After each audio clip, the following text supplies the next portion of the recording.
Welcome everybody to our vlog for today.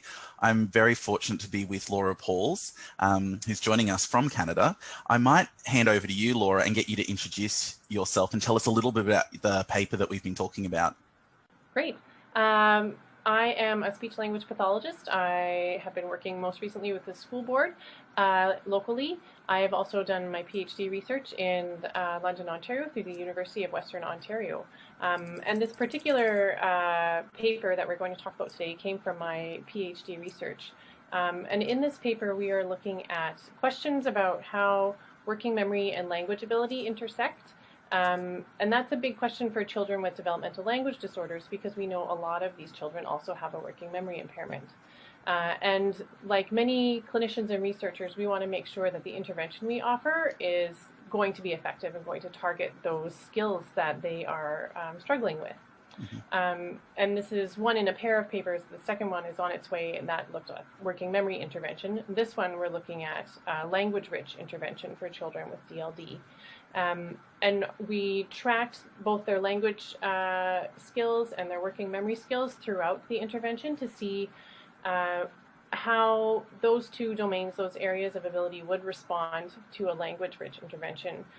We also looked at the reading and math and those other areas that tend to struggle or tend to be difficult among children with DLD. Fantastic. I think that clinically that's something that I find is when working with children with DLD, it's not sometimes just about the language, it's also that as you said, that cognitive overlay in terms of how are they going to respond to this. And if we don't have good assessment information potentially from, in Australia, it would be our psychology colleagues. I imagine different professions in different parts of the world would do those sorts of assessments. It makes it really tricky, to know how they're going to respond to the intervention. Some of your key findings in the paper. Well, we did find that about half of the children that were involved in our study, it was a single subject design, half of them did respond to the language intervention by performing better on the language tasks that we gave them. We also found, because we had a single subject design and we could really get into we could really collect a lot of data on each child, we were able to look at what other skills they brought to the table at the beginning, and we found that the children who had lower language skills at the beginning didn't respond as well. We also found that children who had poorer short-term memory ability at the beginning of the study also did not respond as well. So it seems that you really need to take into consideration the whole child that you're working with when you consider how likely they are going to respond to your intervention and what sort of outcome you might expect for these children. Absolutely. I think that something I know listeners probably have heard me talk about a fair bit is that speech pathologists or speech therapists, depending on where you are in the world, are the primary diagnosticians for developmental language disorder. And it's not until we get greater awareness within the speech pathology and speech therapy community that there are multiple needs amongst our young people that I think we can really tap into the true therapeutic nature of what we're doing. And I think that specifically looking at what you're doing would be incredibly helpful for lots of people.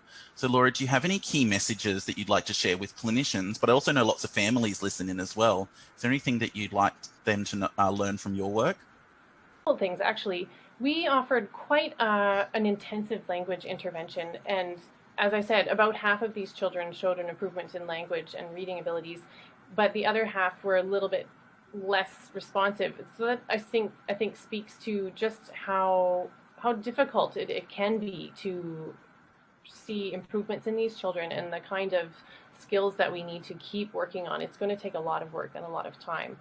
The second thing is that you really need to consider the child's whole abilities and really get to know the child before you start designing your intervention for these interventions for your children. The skills that they brought to the table at the beginning really played into how well they responded to the intervention at the end of the study.